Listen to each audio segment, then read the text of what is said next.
What is going on, everyone? Jimmy Like Halo here, back again, and today we are talking about Bioshock. Now, you may or may not know about this game. It's a little bit older, in the 360 generation, and it is a cult classic. Now, this is on my 3050 4 gig on my laptop. It's not a super hard to run game. It's pretty old at this point in time in comparison to a lot more modern stuff, but it's honestly, this is the remaster, but even for its time, it was a really good looking game. Like starting off when you're in the plane and you crash, it's like, holy, look at this water, bro. It looks better. This water looks better than like some new games I've seen. So there you go for a graphically uh, good looking game. But mainly, I want to talk about this game. This is one of the few games that I've played that it's a first person shooter, but it is not like any other first person shooter I've played in terms of how the story is, at least. And I don't know, it's just super unique. It definitely has you wondering, like, what is going on here type of thing.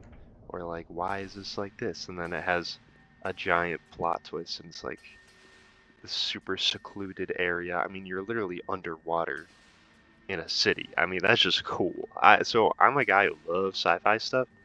This is absolutely fills that criteria. So, um, even though it's in an older time, I don't remember the exact time period of it. It's 1900s, but maybe it's the 60s. Anyway, it's like advanced but old. It's like old advanced, kind of like Fallout in a way, which is something I always think is a really cool.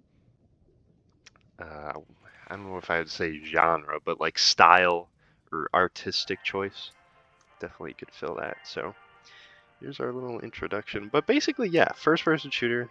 Uh, Not really too much 3D platform. You can jump to platforms or whatever, but the music is good in this game when you hear it in loading screens. The story is great in this game, one of the best ones games have to offer, frankly.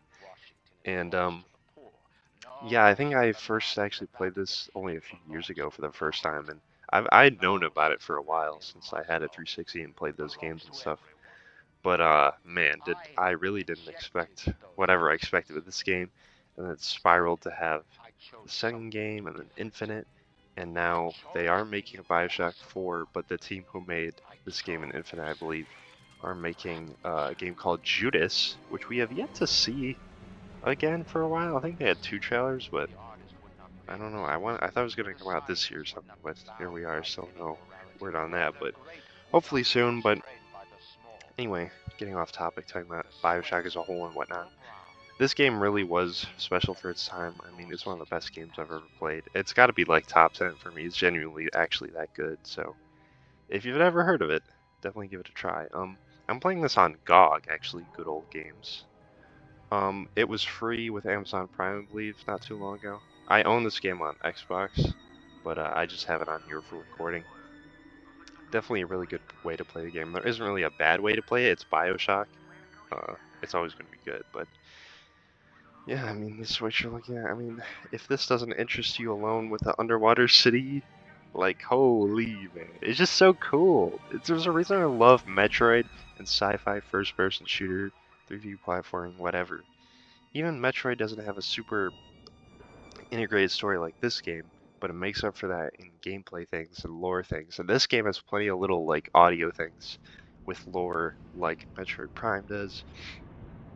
I don't know why I compare everything to Metroid Prime, but here I am again doing just that. But I don't know, I'm just rambling. I mean, there's so many good things to say about Bioshock. I don't think I can do it justice by saying them all in this video. You really just have to play the game for yourself, and there's plenty of ways to do just that. So, highly recommend doing that after watching this video. See if it's on sale, digital, physical, whatever. It's usually like the collection. It's usually not expensive. It's like $20 I've seen, at least physically, or even on sale, which is always when I get my games is on sale. Because especially when they're already older, no reason not to just say, wait, you've already waited this long, just save money on it. So, yeah. After all that ranting for 4 or 5 minutes, I think I can finally move again, and you're about to see the actual gameplay of the game.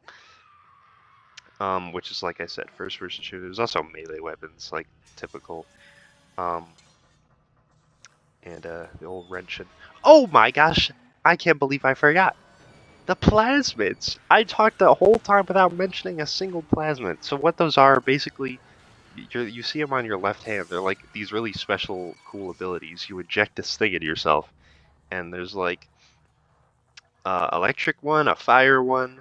You control Big Daddies with it, which is basically that's what you see on the cover of Bioshock. The heck?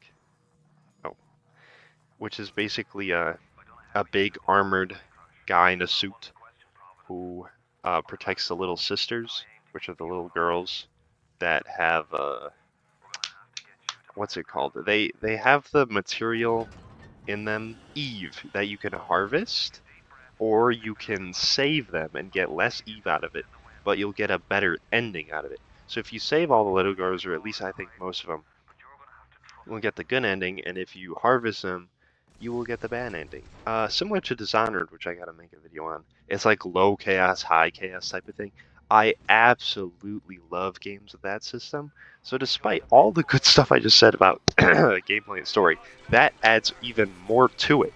The fact that there's an option and a choice to do things in the game the way you want to do them, whether it be a good thing or a bad thing, it's a video game, it's up to you, like you're playing a role. It's really, really cool that it gives you these type of options. And not only does it change the story, but it changes the gameplay. So it doesn't get much more interesting than that. Am I supposed to go in here? Yeah, I am. Okay. Yeah, I've played this game at least 2 times already. It has like a whole bunch of like skill tree upgrades and weapon upgrades and all stuff like that. And I mean, yeah, you loot stuff and you have healing items and little like Eve, which is technically, which is like your little like in an RPG, you know, your FP meter, your mana or whatever you want to call it. It's not stamina, but it's what you use, which you'll see here, for your plasmids. So you can have the abilities, use them, and you can kind of combo them with either melees or weapons to do even more damage for enemies, bosses, whatever. But yeah, how you play the game, I mean, it's a linear game, but like the little gameplay opportunities within it are like up to you. It's a sandbox type of thing, not like a huge sandbox like Halo type stuff, but how you go about things definitely is up to you. There is player choice involved, always makes games better. Even like Doom Eternal, for example, skill tree, you decide if you go this like on the left route of the skill tree or on the right side and target, I don't know, more close range combat or longer range type of things, or more abilities and utilities as opposed to more damage or speed or something like that, or health. But yeah, similar stuff like that. But yeah, game great. Story also great. Visuals, even for the time, also great. Still great now, in my opinion. I'm kind of old when it comes to what I think looks good in games. I grew up on the N64, so basically anything from that era and up is gonna look pretty good to me. Although I've seen some modern games that don't look too good. Like I said, it's all about art direction, art style. I think this game is a really good art style because it's like realistic, but it's a little like cartoonish in a way, which is more so the case with Dishonored, how it's like cartoonish, but this game's a little more realistic, but it also has like an art style, like I said. There's something about like the sci-fi-esque art direction or style that cannot be understated with these games, and I really love them. But that's the end of my tangent, rangent. That's not even a word, I don't think. As you can see, electric bolt here. That's another plasma ability. You can use it in combination with stuff. So there you go. But that's all I have to say for this video. I don't know why I always say it wrong. I like talking backwards. But sorry. That's all I have to say. If you want a video on the second Bioshock, let me know. Like the video. If you're not subscribed and would like to do so, you don't have to if you don't want to. Feel free to do that. And yeah, that's all I have to say about Bioshock 1. Stay tuned for 2 and Infinite. And hopefully Judas and Bioshock 4 and Clockwork Revolution even. That's going to be coming out eventually. which is another like similar game. And then Dishonored. I will absolutely be making videos on Dishonored 1 and 2 and Death the Outsider. So yeah, stay tuned for all that. If you would like to subscribe to be the latest or know the latest or what's happening and whatnot. But yeah, that's all I have to say for this video. Hope you enjoyed, and I will see you in